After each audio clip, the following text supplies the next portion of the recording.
and welcome to the Doofcast, a film and TV podcast from Doof Media. My name is Scott Daly, and I'm joined, as always, by the man living in my basement operating my automated light system. It's Matt Freeman. How's it going today, Matt? It's going really good, Scott. Could you get more of those LaCroix and put them in the fridge for me to steal at night? No, I don't like that. We switched over to Waterloo. It's just as good. Okay, if you say so. This week on the show, we are doing another one of our Council of Doof Canon episodes. Matt, what does that mean, please? Well, that means that once a month, those individuals that donate to us on Patreon at the Council of Doof level will get to collectively decide on a movie for the community to consider for entrance into the Doof Canon. Scott and I will meet, talk about the movie, and then present our case for why that movie should or should not be admitted. And the Doof Canon, as we should say, is so exclusive that we don't even know what's in it. That's right. So that's what we're dealing with here. Yep. And of course, we always leave the final decision of that entrance into the canon up to you guys. So stick around, listen to what we have to say, and then make your choice. There will be a link to the vote that will send you over to our Patreon page. That's patreon.com/doofmedia. And there you will be able to vote on this month's film. You do not have to be a patron to vote. You do have to be a patron to comment. But you don't have to be a patron to vote. So don't worry about that. All right, Matt, what has our council brought this month? This month, our council has nominated the 2019 film Parasite. The Oscar-winning film Parasite. Mm-hmm. I can't believe that it was 2019, 3 years ago already. Yeah. That's incredible. I know. Yeah, this movie was really making all of the buzz in the whole world. This is a movie that I watched when it came out, which is a rare distinction. I adore this movie. Yeah, and I think we have talked about this movie briefly in the past, but we never done a whole episode on it. So I'm looking forward to really diving into this thing with you. Yeah, for sure. All right, Matt, what is Parasite all about? Greed and class discrimination threaten the newly formed symbiotic relationship between the wealthy Park family and the destitute Kim clan. This movie was written by Bong Joon-ho and Han Jin-won. It was directed by Bong Joon-ho, and it stars, and apologize in advance for butchering these names, any of our Korean audience. I'm going to do bad at this. Matt, do you actually want to try? You're better at names than I am. I mean, yeah, I'll try, but same apology. Starring Song Kang-ho, Lee Seung-kyun, and Cho Yo-jong. That was wonderful. Well, as far as I know. I can't tell. Unfortunately, I'm as we talk about the movie, I'm going to be like the dad and the sister because I'm sorry. Well, they give some of them handy American names for us stupid American audience members that can just go, yes, Jessica. That's true. They do. That is nice. That's one of the most just to jump in on one thing is like, it's just so amusing and interesting how there'll be just random English in the movie, right? Mm-hmm. People using it in the middle of a phrase, or English names, or I don't know. Yeah, just it's really interesting. Yeah, I mean, I've always looked at that thing as like sometimes I'll just randomly use a Spanish phrase in the middle of my conversation with someone, and I look at it the same thing. It's just like it's the trendy thing to do to just drop a little bit of English in the middle of your phrase or something. Yeah, or there's a lot of like French idioms that are used in American language, whatever you want to use, whatever you want to call. It's funny. Very true. There's a lot of French in English. It's like, that's nonsense, but people use French idioms a lot. So. Yeah, no, I think you're right. All right, Matt, I got to know, we got so much to say about this movie, I think, but just your overall opinion. I know you revisited it probably for the first time since you watched it back in 2019. What did you think on your revisit of Parasite? I think I liked it even more. There's always value to the second watch in particular, because for a movie this intense and stressful, it's like a fascinating mixture between like a horror movie and a comedy in certain ways, in the way that it hits you at different points. And it's so stressful to watch the first time that I was not processing it as thoroughly as I could have been, and knowing what was going to happen this time. First of all, still managed to be really tense, even though I knew exactly what was going to happen, just because it's so well constructed. But it allowed me to sit back from it a little bit and think about it, and think about all of the things that they're doing, and also notice the things that are being set up, because you know what's coming later, and so you see it being set up. Yeah. And I just came to appreciate it as just a perfectly made clockwork where just every choice is intentional. Every object sitting around in a room is perfectly chosen to underline the themes, right? It's that kind of movie, that kind of my favorite kind of movie, where really everything coheres and comes together toward the theme. Completely. Yeah. Yeah. I think that's, I think we're going to have a lot to talk about what those themes are and what we think the movie is saying and how we think the movie accomplishes that. But putting all that aside, I agree with you. It's just a movie that is incredibly effective at the old setup payoff game. I think it does just a very, very good job of making those setups feel natural and then paying them off in always interesting emotional ways. I love this movie, Matt. I love this movie so much. I had the privilege of seeing this movie all the way back in September of 2019 as the closing film of Fantastic Fest. I was sitting like 10 feet from Bong Joon-ho himself, which was Mm. an experience, let me tell you. Wow. And I fell in love with this movie the first time I saw it. This is the third time I think I've seen it since then. And it is definitely the type of movie that you just grow to appreciate it the more you see. You can pay attention to different stuff. You can kind of watch as you said, the clockwork intricacy of the film more closely once you know what it's doing and where it's going. And it continues to be remarkable. The way Bong Joon-ho uses, elevation and stairs and up and down, the way he uses every bit of set decoration to tell his story, like it's just absolutely fantastic. I this is, gosh, probably, I think it was my favorite movie of 2019, and it's really it's really really good. I'm so happy this movie. I still can't believe this movie won the Oscar, but I'm really happy it did. Yeah, it's funny. If you'd asked me before this viewing if it was my favorite movie in 2019, I don't think I would have said yes. But now after this rewatch, I'd really it increased my estimation of the movie quite a lot, Mhm. and so I think I would agree. Yeah, I Um, mean, and one thing I guess we haven't we haven't officially formally said this is a South Korean movie in Korean, a subtitled movie. And I think that one of the things that I think is actually the movie's strength is I think it's very, very specific to Korea. Like, I mm, think it is a movie that you and I probably miss half of the intricacies of what's going on here because it is very specific to that culture, and we, some of the stuff just goes over our head. And in fact, one of the things I remember very distinctly from the Q&A with Bong Joon-ho after we watched the movie back at Fantastic Fest was his kind of delightful surprise at how much people are enjoying the film, outside of Korea, because he thought I made this very, very specifically Korean film.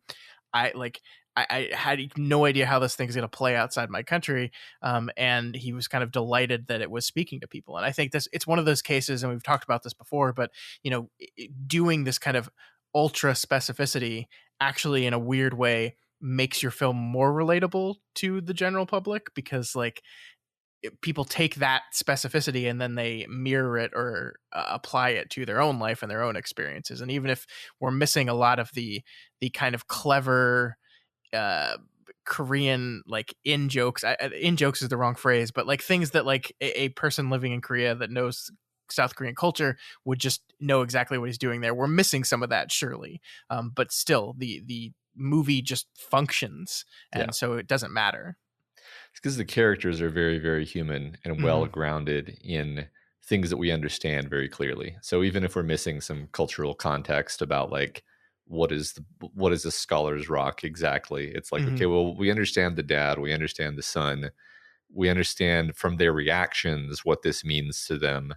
We It's don't so really need to. metaphorical. Yeah, it's so metaphorical. Yeah, no, it's and I feel like the movie does do some amount of catching us up to speed. Like Sure. I never felt confused. I was never like, why are they hiring a governess to tutor? You're just sort of like, oh, okay, I guess this is a culture Hmm. where it's very competitive, and so you're incentivized to hire tutors and Yeah.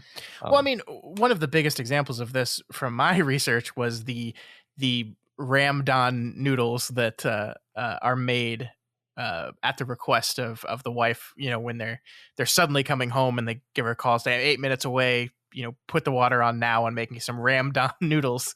I was like, what are those? And so I looked it up, and that phrase doesn't exist. That was a specific to American English translation for the subtitles. They could have used the Korean name for what that dish is, and they thought, that's not confusing. It was decided that Americans probably know what ramen is and probably know what udon noodles are, so we're just going to take those words and mash them together. But the thing about those noodles in particular, and the thing the movie's doing, and I think this is really representative of how the movie's operating on so many different levels, is that is a dish that is basically two different kinds of instant noodles kind of thrown together. It is a dish that is not specifically like low class, but like it's a cheap dish, right? Like it's the type of thing that maybe a college student would make for them. And you take two different kinds of noodles, of instant noodles, and you throw them together, and that changes the flavor profile a little bit. But the thing that they do that I think is so interesting is she has her put sirloin on top. And I actually read that some people weren't happy with that translation because it's not just sirloin. It's like the Korean form of like Wagyu beef. Like it's very, very top shelf a beef that she's requesting put on this, pile of instant noodles basically. And I think it's really demonstrating of like how they are almost living on top of this everyman thing and eating a dish. She wants them to make a dish that is supposed to be like an everyman, simple, cheap dish that everyone can enjoy, but we have to elevate it. We have to make it more expensive and more classy. And this is a thing that, like, if I hadn't looked that up, that would have gone completely over my head because I don't know what ramdon noodles are. Yeah. No, I do. I mean, I appreciate that extra knowledge because one of the funny kind of things about that scene is that like everybody in the house is like, "Oh, you're having ramdon," and like they really want to eat the ramdon, and it's like you've never seen people like really want to eat food before in the movie, and then knowing like, oh, this is actually just like really simple food, and they just want to like, simple, basic, cheap foods are often very delicious, and so it's not the sirloin on top that actually makes it delicious. It's probably just the delicious salty flavorings of the broth. Yeah. But we can't. But it's almost as if like she's saying to herself, "I can't just eat this plain simple meal. I have to elevate it in some way. I have to I have to high class it in some way." Which is, I think, a perfect kind of distillation of the interplays we're having in this movie of peoples of varying classes coming into conflict with each other, and people attempting to move up classes and people getting thrown down, and like this is all part and parcel of everything that this movie is doing. Yeah, it make it, I guess in some sense it does make it a little bit more difficult to talk about the movie because you can talk about your reaction to it, of course, but I think one of the problems, or just facts, I guess it's not a problem, is that like the American conversation around this movie when it came out was, in my opinion, extremely stupid. Because it was this sort of just like, yes, this movie is about America, and Bong Joon-ho being like, it's not. Like it's cool and interesting that you're seeing all of this stuff that you can apply to your own culture, but it's really specifically about the Korean culture, which you don't, you being me, the American, I don't understand the Korean culture. There's nuances there. There's assumptions built into it, like, and you can see the edges of it, like this idea that like the only difference, or see, this is my guess, right? I don't know. My guess is the only difference between the son character and his college friend is like, well, his college friend got tapped to go to college. They seemed like they came from similar backgrounds, similar class backgrounds, and then his college friend was elevated, and now he's a college boy, and now he's going to live a life that's very much like the Park family. That he may not be ultra wealthy, but he's going to be elevated in the class hierarchy, and he's still he now he kind of has the noblesse oblige, and he has positive feelings for his friend, but still there's a bit of arrogance there actually in their relationship. You can see it, like they're friends, but now there's a distance there. And he behaves differently. You and it's like how much of what I just said is in the movie, and how much of it is me kind of projecting based on my assumptions of like what the dynamic probably is, and that does make it a bit difficult to talk about because it's like, how much are you importing from your own cultural context? Yeah, I mean, I think that's natural with any, like, you're going to interpret a movie from the lens in which you are most knowledgeable of, and so Mhm. like I agree with you. I understand why a lot of the conversation around this movie, specifically in our country, was, oh look, capitalism bad, rich people bad, and like I'm not saying that that's not the part of the message of the movie. Yeah, I think it sells the movie considerably short because I think the movie's doing so much more than just saying, "Oh, isn't it bad that people are rich?" It's being very it's a very incisive critique of kind of an entire system that is a very specifically Korean yeah, system. But that doesn't mean it can't tell things about the system we live yeah. under, Right. certainly. But I think like one of the things that is so obvious to me that this movie is centrally talking about is the way in which the system we live in creates parasites out of everyone. That like, yes, the rich people are kind of indifferent to the struggles of the lower class people. They don't care. They don't ask them how they're doing. They're kind of dismissive and mean to them. But the Kim family are awful. like they're they're striving to move up in life, yes, but like they murder people, they Yeah. lie, like, and cheat, and and I don't think like the movie saying like look how awful these people are. It's just look what the system created in people. Look what you must do in the Well, system. okay, so one thing I noticed, tell me if you agree with me, Sure. because as I was watching the movie this time, I felt like there were three. There's probably more than just three acts, but I my brain cleanly divided it into three sections. And so, like the first section is like the first 30 to 45 minutes of the movie, which is really entirely like a comedy about how terrible the Kim family is. Like they're these con artists. They're totally unscrupulous and manipulative. Like they are the butt of the joke for that whole part of the movie. There is no rich family in the film for you to even contrast them against. You're just watching them like be con artists, right?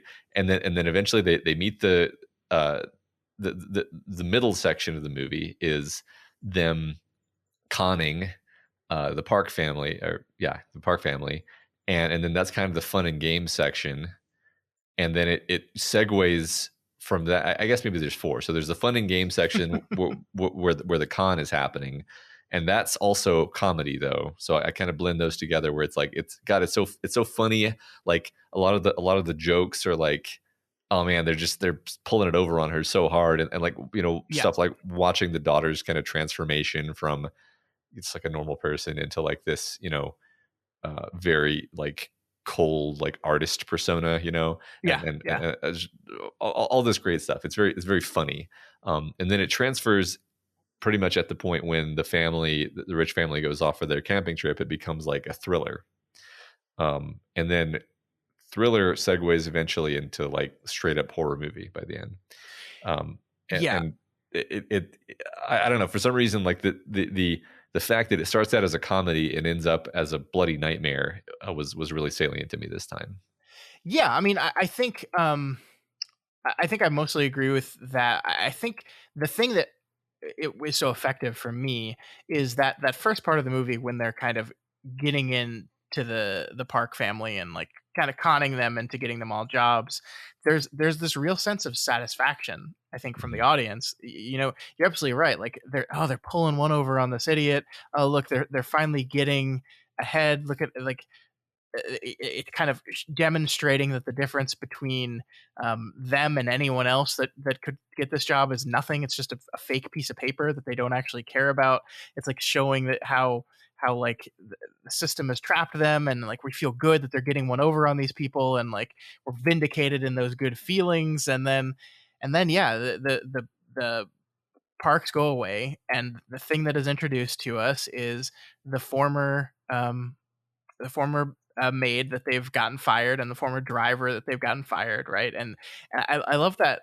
For some reason I forgot they was there, but when the father is just sitting there thinking like, "Hey, you think the driver that I replaced, you think he got another job, right?" Uh-huh. right? Like he probably got a good job, right? And you can tell he feels guilty about it, and his kids are just like, oh, who cares about him? Let's worry about us.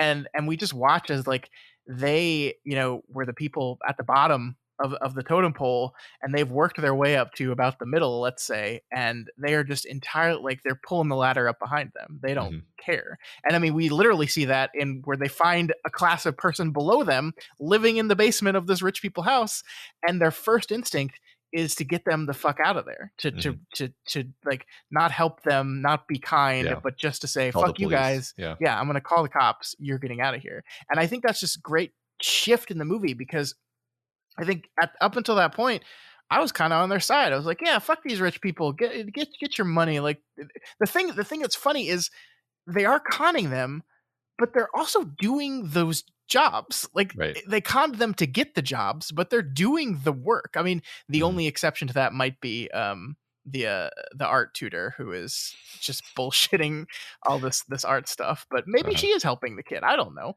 Um, with the exception of her, they're just doing their job. So I mean, you're on their side, and then they quickly kind of just throw that away as you watch their Yeah. their behavior about this other people who are just them but further down, like them just we see literally Yeah. just them a few months in advance. Yeah. I mean, lest, lest you miss this, like when they're all drinking in the mansion's living room, they're basically saying like the reason um the reason they can be nice is that they're rich and they don't have any problems. If I was rich, I would be nice. Mhm. Which is a way of saying like if I have standing and power over someone, I would be nice. But then as soon as like literally the next scene, um, what you just said happens where Mhm. they find the people in the basement and she is not nice. That's the specific thing where the popular reaction to the movie was pretty dumb, is like missing the angle where it's not rich bad, it's societies that turn into crabs in a bucket are bad Mhm. because everybody is one of the crabs, and the crab that happens to be on top right now could easily fall under, and one of the crabs at the bottom could easily climb up, but they're all desperate, clinging to their position desperately and remorselessly, even the ones on the top. But that doesn't, it's about the system, right? It's about Yeah. the dehumanizing, um just kind of nightmare of the system. It's not yeah, it's not picking on any particular like stratum. It's like, well, all of the stratums are part of the same system. Yeah, yeah. I think that the the part that like it seemed like people were afraid of saying, oh, this poor family is bad. They were like afraid that they would be labeled as saying, oh, poor bad, and like that's not what the movie's saying either, right? You're absolutely right. Like it's not making a declarative statement on like, oh, if you're rich, you're a bad person. If you're poor, you're a bad person. It's like, look, everyone's bad. Everyone's a parasite. Everyone is desperately trying to get theirs in this system, and it is going to destroy all of us. And we're all like someone from every level of this thing is murdered in this movie. Like Yeah. none of that saves anyone. And the thing is, like, this is one of like the most like pessimistic, sad endings ever, because nothing's learned here, right? It's not like we say, "Oh, I've learned." Like you have the father character who is just like become a nihilist, and he's just like nothing matters anymore. Um, don't even bother have a plan, because we're just going to be stuck in this forever. Nothing matters. Just give up. It doesn't even matter if you kill people. He says that the day that he decides to just kill a person. None of it matters. And then you have the son, who is still absolutely convinced that he's going to get the better of the system, right? That if he just works hard enough, if he commits himself enough, he's going to get rich, and then he's going to be able to buy the house and everything's going to be solved. And you just know that that's just never going to happen. Mhm. And it's a sad ending, man.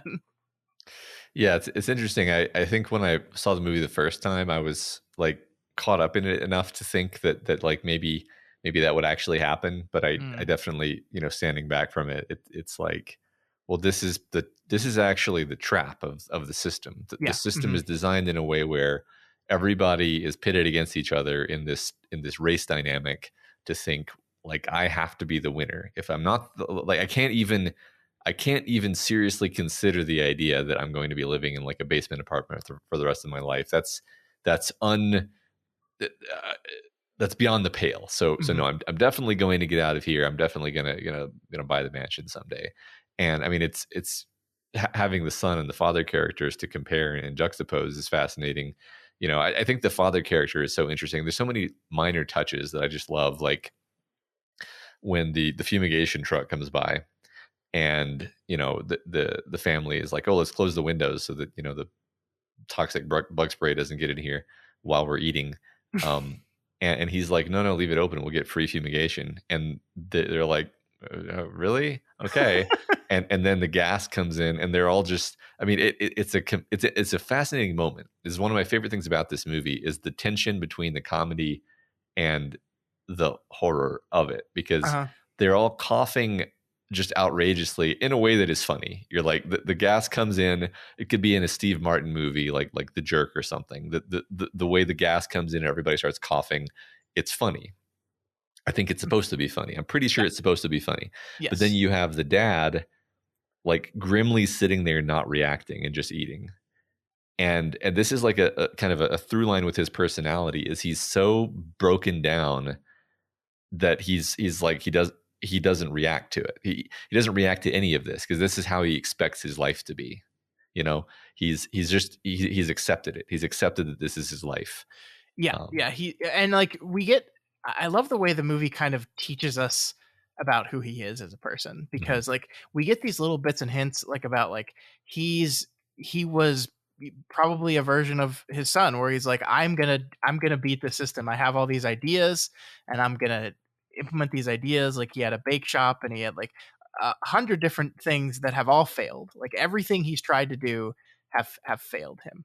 And so he's definitely at this point in his life where he's like, okay, I don't know what to do now. Nothing's worked, and so he kind of turns to nihilism. Um, and he takes all this stuff very personally. I love something that stood out to me on this rewatch specifically is there's that scene when they're all kind of around the table drunk, mhm. and his wife calls him a cockroach, Yeah. and he gets very angry with her about that, and then immediately like plays it off as a joke, like I gotcha, like Mhm. I gotcha.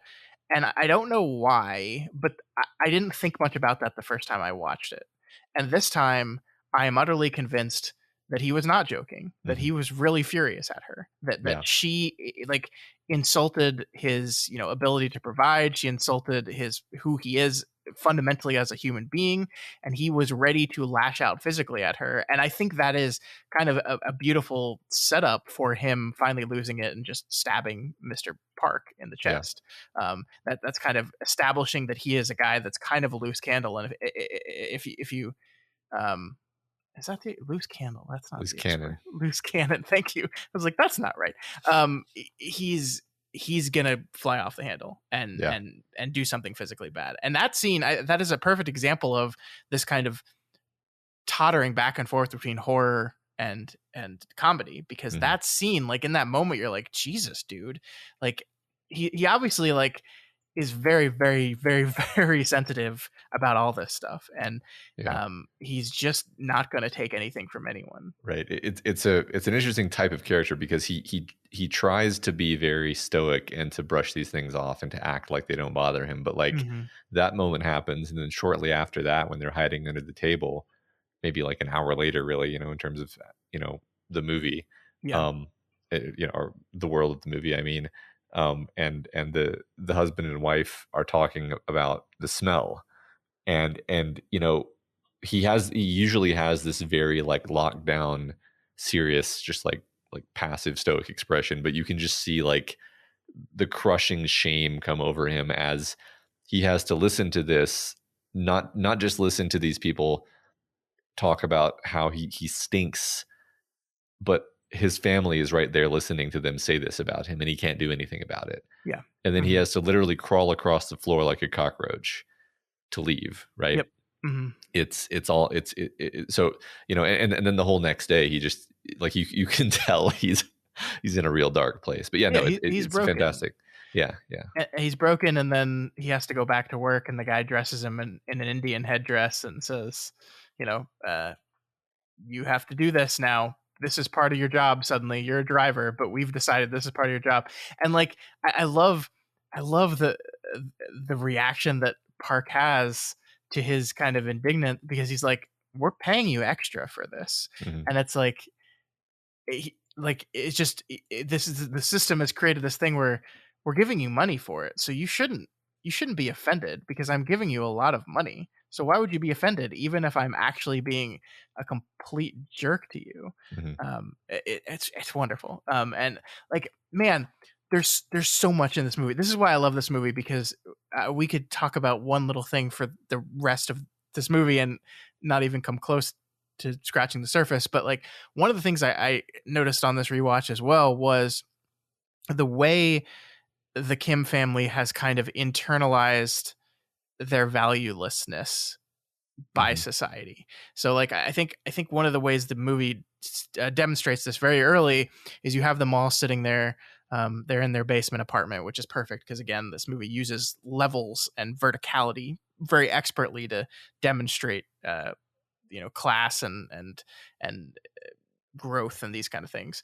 But so they're in this basement apartment, and we see the street, and on the street there's a drunk man who's pissing on Hmm. right in front of them, and they're just all standing there looking at how gross that is, but nobody's doing anything. Nobody's like telling him to get out of here or helping him. They're just sitting there looking at him and saying, "Oh, that's gross." Hmm. Um, Part of that, I think, is they're desperate to feel better than someone, right? So here's a Hmm. person we can at least put ourselves ahead of. But the thing that's really interesting in that scene is then the son's friend comes over that eventually gets him the tutoring job, and the first thing he does is see this guy pissing, and he goes, "Hey, get get out of here! Hmm. Don't do that!" Yeah. And their reaction to him doing that is like, "Oh wow, look at the college guy, like so assertive," and it's just like they have so undervalued themselves because society has undervalued them that they don't even they can't even do anything, and it takes someone that is that one small rung up on the ladder to actually, oh, that's the person that has to go tell the guy that's pissing to stop pissing, or to maybe help him and say, hey, that's not a bathroom. Hmm. Hey, you're drunk and confused, do you need help? They just stand there, and it Yeah. takes, and it's like because society has told them to just stand there and take it. Hmm. Well, And and I yeah. like what you said, the idea that it's somebody they get to feel better than, Hmm. and so they almost like to have him there to hey, at least we're not that guy. Yeah, Yeah, yeah. that's And that's, I interesting. mean, that's what, that's what has been done, forever. Yeah. Like this idea that like the we pit the different classes against each other, so they don't all turn on the system and power itself. Hmm. And that is exactly what's happening here. Is all these people are fighting and killing each other, and no problem is solved, nothing is accomplished, it's nothing happens here. Yeah.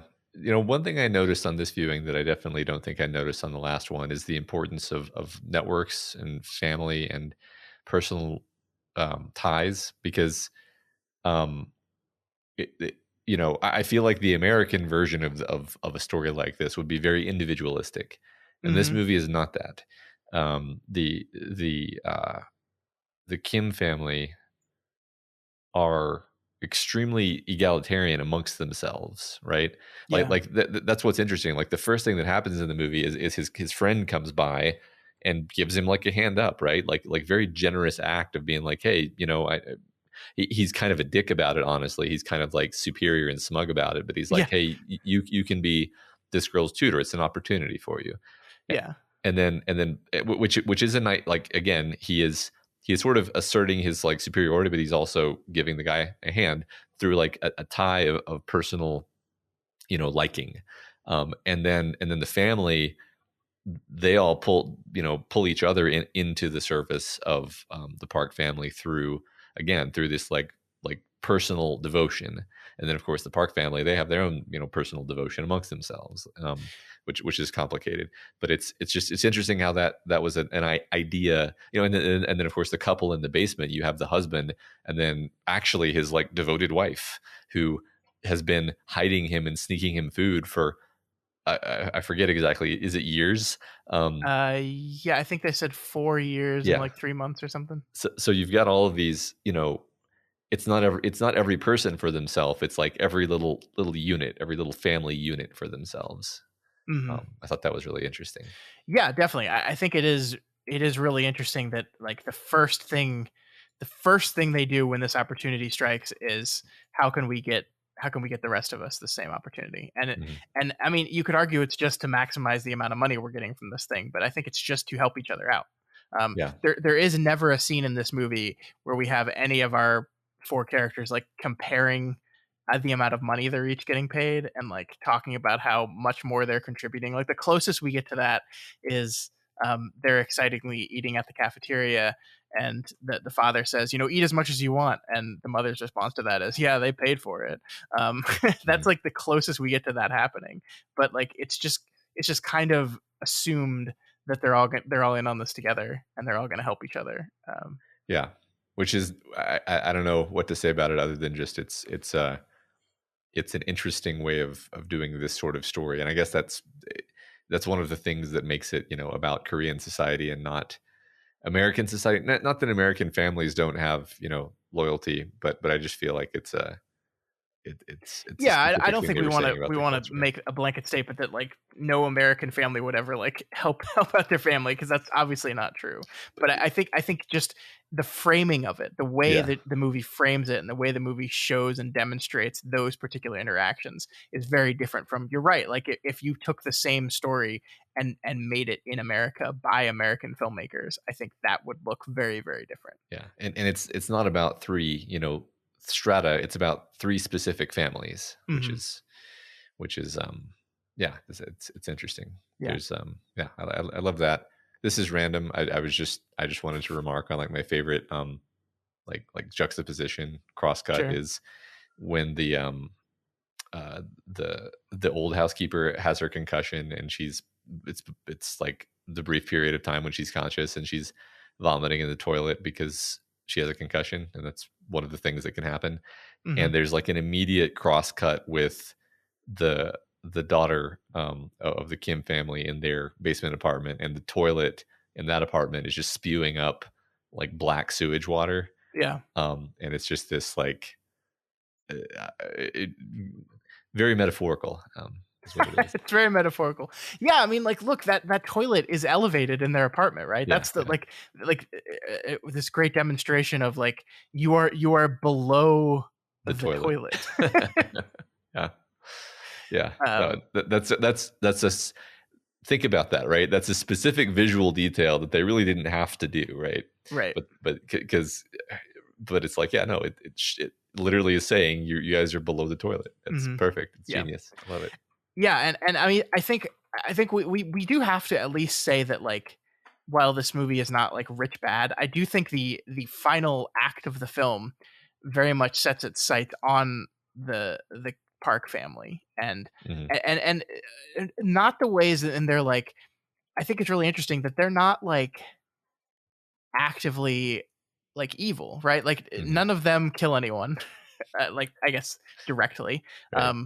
They don't commit any acts of violence. They're just dismissive and rude, Yeah. I love the ways in which the movie demonstrates that. Like you have just the juxtaposition of them throwing this beautifully lavish party on the same morning that like half of the people in the city were wiped out of their homes and are Hmm. now and I mean that's something that happens all like like right now in our country. There was a huge hurricane in Florida, and my uncles live down there, and they are out of their homes right now. Mm. They don't know when they're going to be able to go back. Their cars are like totally completely flooded, like 6 feet of water, and they're relatively okay compared to what some other people are doing. And then in Florida, there's probably people having rich, lavish parties at the same time. Mhm. Like this is just the truth of the society we live in, and allowing us to see it and demonstrating us into this, making these clear demarcations between. I think one thing I love is when we have the Park mother like go into her huge closet to pick out her outfit for the party. We cut immediately from that to the daughter in the gym, like looking at the pile of donation clothes, trying to pick her outfit out. And just like these juxtapositions are very, very deliberate. Mm-hmm. Yeah, yeah, that's for sure. No, I mean, you're right. It's like I actually think the first, act or whatever word, first part of the movie is about how um, the Kim family are manipulative con artists, and then the last, act of the movie is about how the Park family are indifferent and sort of nihilistic in their own way. Mm-hmm. Like nothing matters, so why care about those people? And also, I'm finding a lot of value in this framing that I've just articulated a second ago about how it's all about this like family, or you could put a negative spin on it. You could say clannishness, where the only people who matter are your family. Sure. There's the people who matter, and then nobody else matters, and that's it's reflected in the way that uh, the Kim family help each other out, but also it's reflected in the ending when Mr. Park is like, take care of my family member. Don't give Yeah. a shit about anything else other than that. And it's like, well, it's really the same basic attitude, actually. Yeah. Yeah, The that my son has just passed out from his trauma. I don't give a shit about this woman who's just been stabbed in the chest and bleeding. Yeah, We need to get to the hospital for my son right now. right.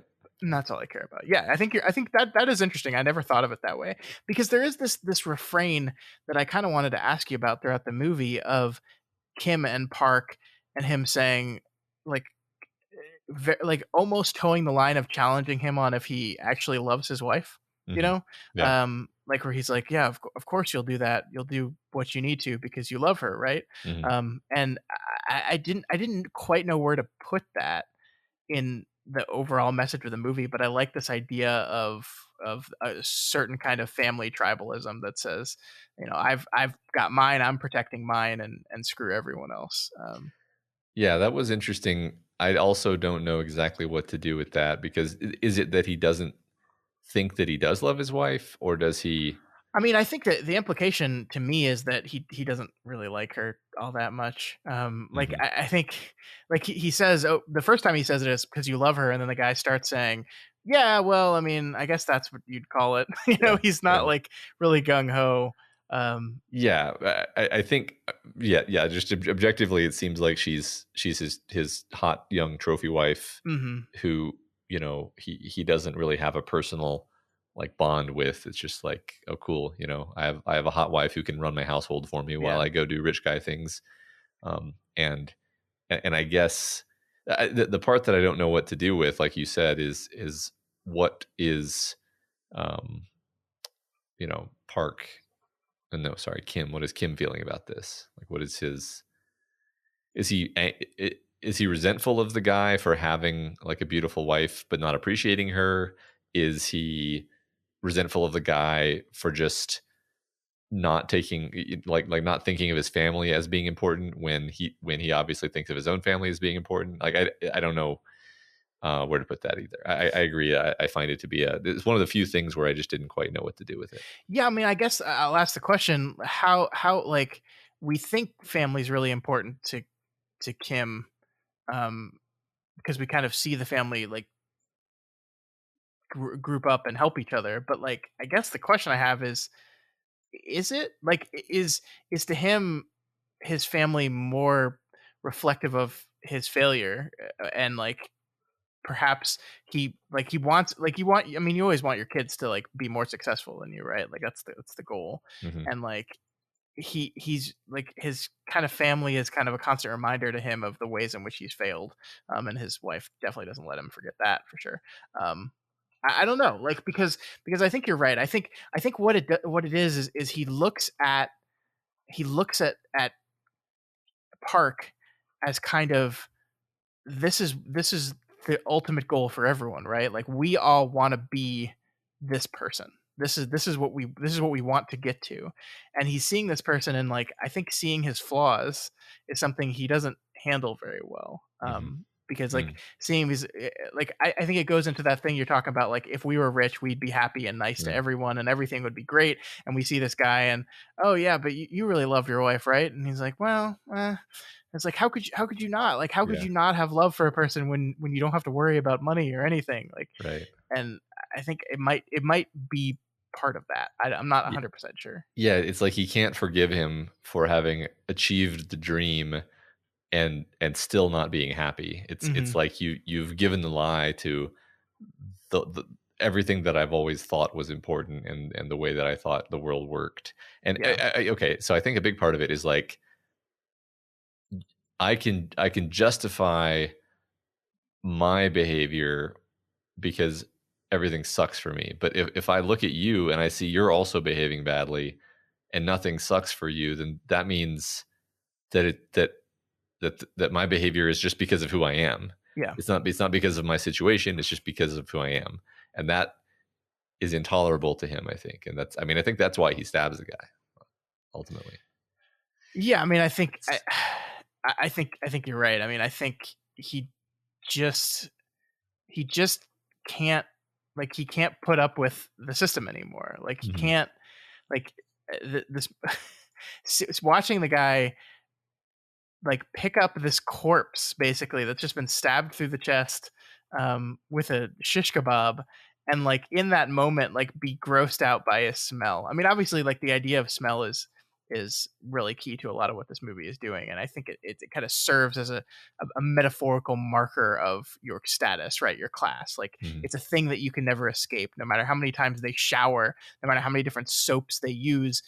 The people in the class higher than them will still smell them and smell low class, smell mhm. something disgusting, smell Yeah. something that does not belong here.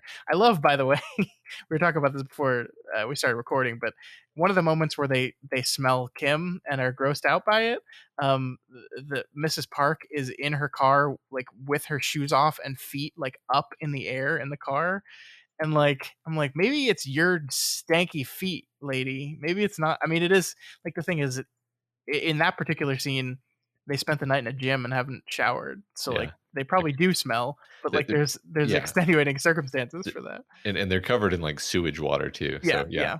yeah, But no, I do agree that I like that because like it's actually quite a rude thing to do to have your bare feet up like next to your driver's face yeah. It's basically on really the close back to of his his feet. face. Yeah, Yeah, yeah, and then you're the one complaining about the smell. yeah.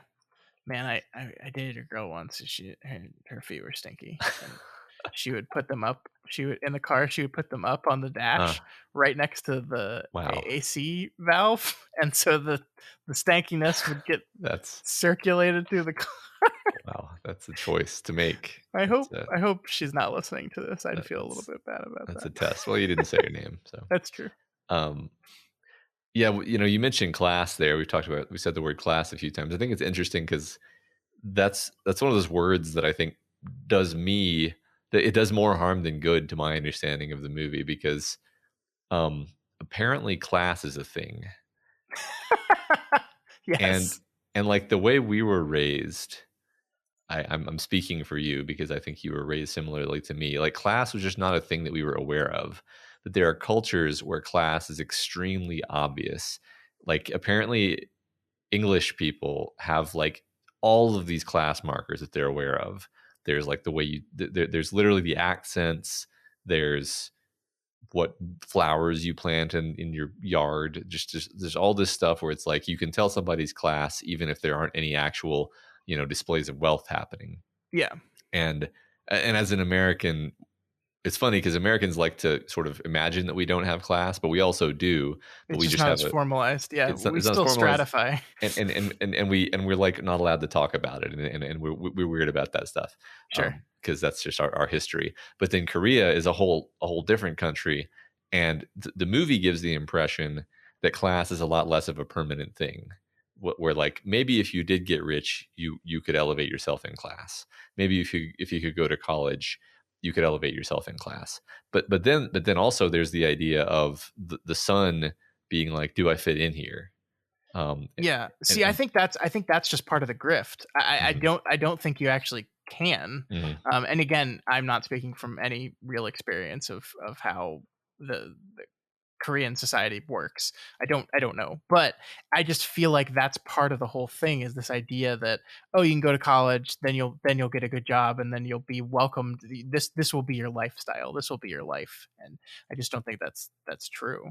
I forget yeah. how the Parks were rich. I know we learned a little bit about what he does, but it does it, like I just got the feeling that they were not new money, that they were just from a rich family and continued to be rich. But maybe I'm just making that up. I don't know. That's one of those things where I lean toward agreeing with you, but I'm like, okay, but am I saying that because I am like fitting this into a box that is comfortable for me? Sure. Yeah. Because like he seems to be a CEO, like Hmm. he seems to be, and it's like, well, okay, why? Like, is it because he was already rich and he was able to use his money to start a company, or is he just like a genius, creative type?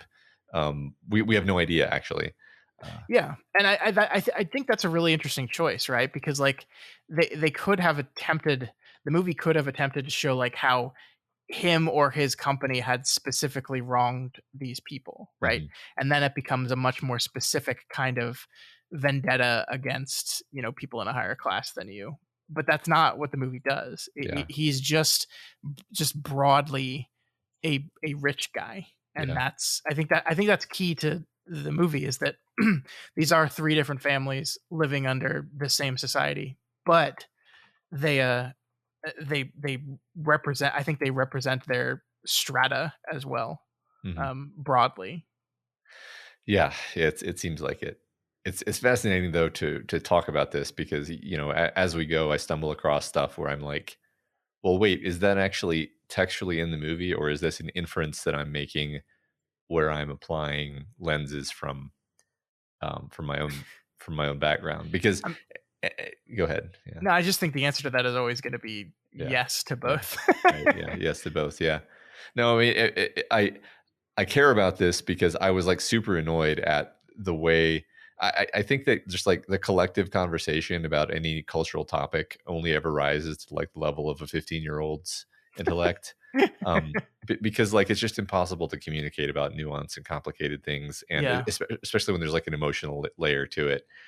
And so I was really annoyed by the critical conversation around this movie when it came out, and so I'm like, oh God, I'm falling into the same exact pitfalls that I criticize. I think, to be generous to myself at a slightly higher level, but still, you can't escape it. I think is the fact. You can't really escape it. Yeah, I mean, my frustrations about the critical conversation were almost entirely to the fact that I felt like they were selling the movie really short. Like Yeah. that if you really think this is all that the movie's doing, then you're not giving the movie as near as much credit as it deserves. Hmm.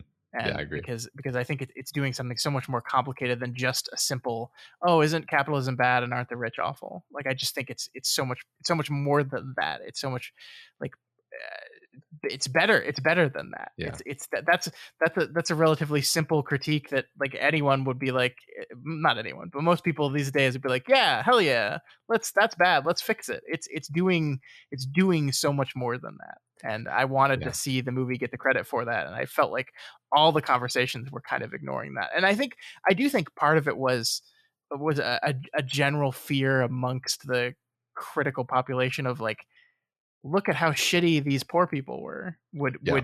It would seem to the worry was there seemed to saying that, oh, like we're making a commentary on poor people in general, and that's just not what it is to me. Yeah. Well, which is funny. I mean, you're totally right that nobody wanted to be the one to say that, even though, like I said, literally the first 30 minutes of the movie is just, isn't it hilarious that these like poor people are these like sociopathic con artists, like Always Sunny in Philadelphia or something level, like I don't think it's quite that psychopaths. bad, but yeah, I mean, almost like they're uh, one of the first things that happens is they do a really shitty job folding boxes, and then they like physically intimidate the woman who comes to pick up the boxes. Like, yeah, it's being pretty clear about it, and so you have to sort of willfully close your eyes to pretend the movie is not doing that, Yeah, I actually. mean, they're so right, and I think that's worth talking about because I think that's one of those things where I just want people. I want to like point at that sequence and be like, "Look, people, this movie's doing more than you give it credit for." Because Mm, like the version of the movie that I think they wanted it to be is these people immaculately fold the boxes. They do a perfect job, and the system fucks them over anyway. That mm, they invent a reason to stiff them on the bill, or they the amount that they pay them was not enough to live on anyway. They like textually in the movie, they do a shitty job, and I think the movie's pretty clear about which one of the four of them did a shitty job because she says about 25% of the uh-huh, boxes were like this. It's like 1 and 4 are just complete failures, and then the camera like looks at the dad, uh-huh. which is just very very funny. But Yeah, yeah, I mean, like this is they did a half-assed job. They did it. They were trying to do it quickly to get as many done as possible, and that is not to say that like it is not a broad commentary on the poor that they are doing shitty half-assed jobs. That is a thing that is specific to this family. You know, they are trying to they're trying to get ahead. They're trying to play the game in the best way they can, and this is how they do it. yeah. Well, and you can even admit that they did a shitty half-ass job and say like, well, why? Yeah. It's because they took on like sort of an impossibly big task out of a hope that they could do a good job at it, and then help that kind of raise their station and do better Yeah. and make some money. And it's like, well, it was a shitload of boxes actually, and they were rushing, and They didn't have time. so It like was it's also understandable. yeah. Also, yeah, I misspoke earlier. I said they were eating when the fumigation came in. No, they were folding the boxes when the fumigation That came the in, food's gonna go into. but that the food's going to go into with all of with the toxic bug Oh, killing stuff. Yeah, that's no, wonderful. it's great. It's totally intentional, right? Like it could have been any task, but it was a task that involved food preparation ultimately. Um, Yeah. Well, and, oh, isn't it so interesting that like another thing that like they she says I'm gonna have to dock you 10% pay, which I mean is if a fourth of the work they did uh is unusable and she only takes 10% off, that's decent. yeah, But like then she's like, what am I supposed to do with this? Like, you're going to hurt my brand. And their immediate response is to your brand. You can't even afford a box holder. And it's like, so how status is so ingrained in these people, right? That like I am you how dare you try to say you're of a higher status than me. I'm going to try to knock you down immediately, or to your yeah, metaphor, I'm going to grab you as you're trying to pull yourself up and pull you down back into the bucket. yeah, That is man, that's like it's fascinating. Like it is so complex and I'm not even sure I fully grasp all of it yet. It's going to take many more viewings of this movie, I think. But I love it. yeah. Me too. I This is making me want to listen to like the Korean critical analysis of it to see if there are like whole things that I missed or misunderstood, Mhm. um, that were intended. Yeah, I mean, I wish I could remember the Q&A better because I think people asked Bong Joon-ho a lot of this, and he spoke very elegantly about his film. He's got one of my favorite directors. The guy's great. Hmm. Really, one of my favorite Q&As I've ever witnessed. Which is saying something because those are often just really bad, Matt, because people ask really stupid questions, and usually the questions that are good are questions that the directors have heard 100 times, so they're like tired of answering them, and it's a whole thing. But really good Q&A. He seems like a really smart and nice dude. But he spoke at length about a lot of the stuff that's going on in there that went over Okay. would go over any American audience's head. But I, Okay. I unfortunately don't recall Well, any thanks, of it. Scott. Yeah, That's I'm super useful. look. It Appreciate was that. pre-COVID, man. Yeah. How can Yeah. I be expected to remember that Good time? point. That was another world. Um, yeah. No, it sounds like it would be incredibly stressful to ask a director a question immediately after watching the movie without having had time to process it at all. Hmm. Um, That's why I don't ask questions in Q&As. But rest assured, there's going to be some fucking idiot in the audience that's going to ask a really dumb question, or yeah. like try to show off their film knowledge, being like, why did you use this kind of lens in that scene? What were you trying to say with that? Shut up. No one Yeah, don't ask. They don't want to talk about that. They don't want to talk about lenses. yeah, yeah. It's just a fact about me is that I often convince myself that I should ask a question that I thought of in these sorts of contexts, and then I Mhm. ask it, and then I like for the rest of my life, I'm like, God, what a fucking idiot! Why did you ask that question? I used to keep a running tally of terrible uh, Q&A questions at the film festivals. I don't know where that is anymore, but Oh my I God, had a Google Doc at some point that had them all in it. that's great. That's good. That's kind of off topic, but I think overall, this is a really wonderful movie. And if you haven't watched it in a while, I urge you to really dive into it and see if you can unpick the complexity that's going on here. Hmm. Yeah, I agree. Especially if you're like me and you only watched it once when it came out. You know that this is the problem with watching like I, I feel like this movie has horror components. I know it's not a horror movie, but like it's an extremely intense, sort of in some ways unpleasant to watch movie, especially toward the end. Mhm. And I just never watched it again because I was like, wow, that sure doesn't sound like a fun, relaxing evening. But ultimately, watching it for the second time was a lot more rewarding, Mhm. and intellectually stimulating to me. Great, great. All right. So I guess it's time for the part of the podcast where we vote. Although, like, we just spent an hour talking about how much we love this movie, so I don't Yeah. know. Are you gonna like shock No. me with a no? I don't actually want this. No, it's a pretty genius movie. Uh, and a movie that actually grows on you over time instead of being Hmm. something that sort of diminishes over time, is a pretty special thing actually. So yeah, pretty strongly would like to see this in the canon personally. I agree. I mean, I will always do the old thing of like, is this the Bong Joon Ho film that I want to be represented in the canon? And like, the answer to that is immediate and yes. It is incredible movie. I think it's his masterpiece, and I've loved every single Bong Joon Ho movie I've seen. And this is definitely his best one. Yeah, I mean, I've only seen Snowpiercer, and I think this is a better movie all around. Yeah, I agree. Yeah, well, you were like annoyingly negative on Snowpiercer last time we talked about it, so I am pretty annoyingly negative on Snowpiercer. Yeah, so that's but break my not heart, but man. it's not because of the directing. So um, All right. So now it is your turn, folks out there. As we said, you will find a link in the show notes of this episode. It will take you to our Patreon page where you will vote yes or no on Parasite's entrance into the canon. And you know what, Matt? You know what I'm gonna do? I love this movie so much. I'm so excited about it being in the canon because I know it's gonna win because our uh audience is smart people that will make the right decision.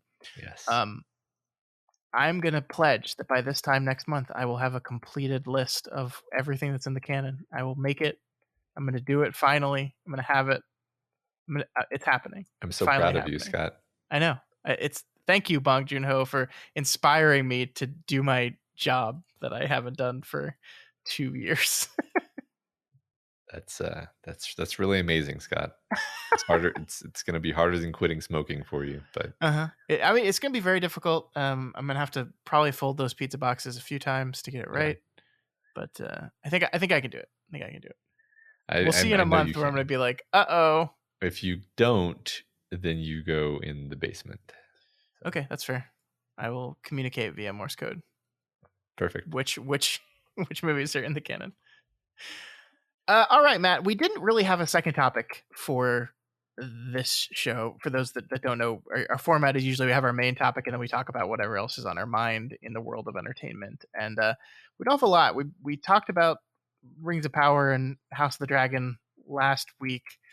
I don't think either of our opinions on those shows have really changed one way or the other. Yeah, not a lot of development. I did end up watching more Rings of Power, but I feel like we'll just have a big conversation later about that. Yeah, we're definitely gonna have a whole episode about that show Yeah. once its season is completed. And yeah, my House of the Dragon fears about this mid-season recasting were basically completely founded. Hmm. It didn't. It didn't. It was bad. It was a bad episode. It was real. Bad call. It was bad. It was bad call. Ripley. It just wasn't good. So it Yeah. was a bummer. Andor. I'm gonna say it again, Matt. Andor is really fucking good, actually, and you're I'm gonna have to go watch that. so upset to hear this. I was I was ready to be done with Star Wars. I'd made my peace with Star Wars being done. And now you're telling me I watched all of Obi-Wan and I was like, that's it. That's it. You suckered me for the last time, Commander. But no, apparently not. But this one's by the guy who made the Bourne movies. Yeah, I mean, I guess I like the Bourne movies. But and you've told me it was really good, so I guess I'm going to watch this.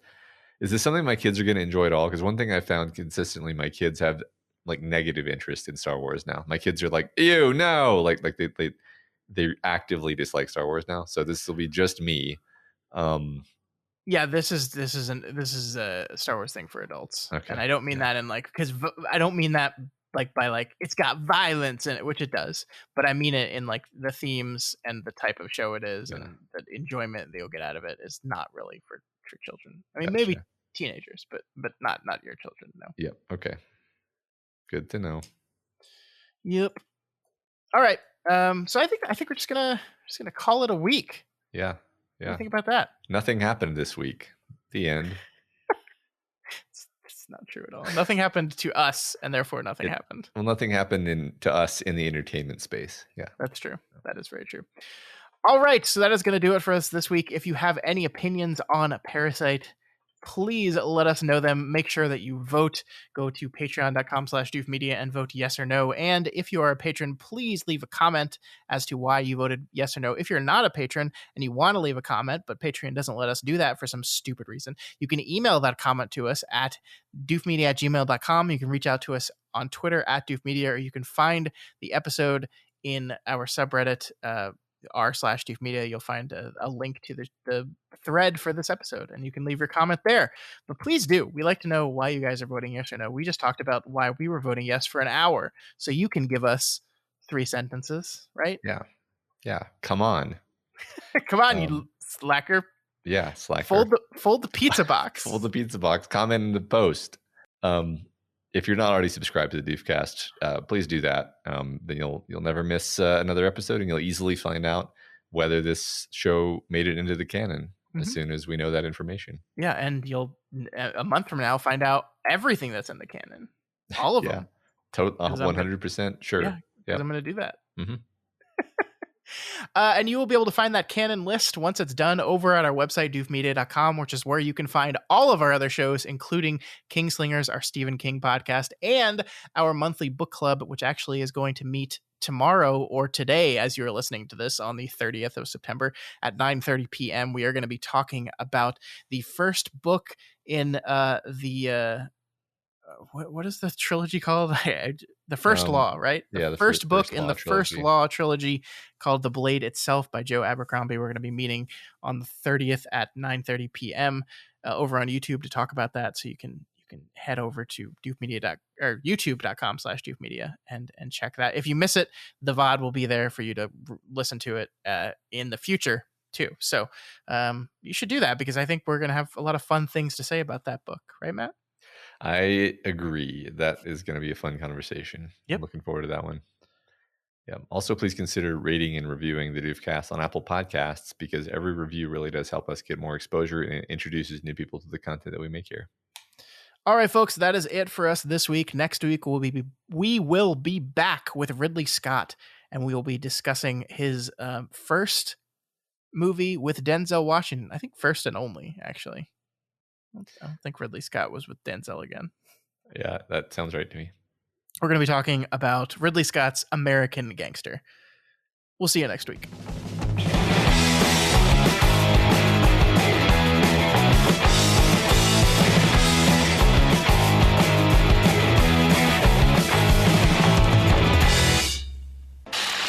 My name is Doof, and you'll do what I say. My name is Doof, and you'll do what I say.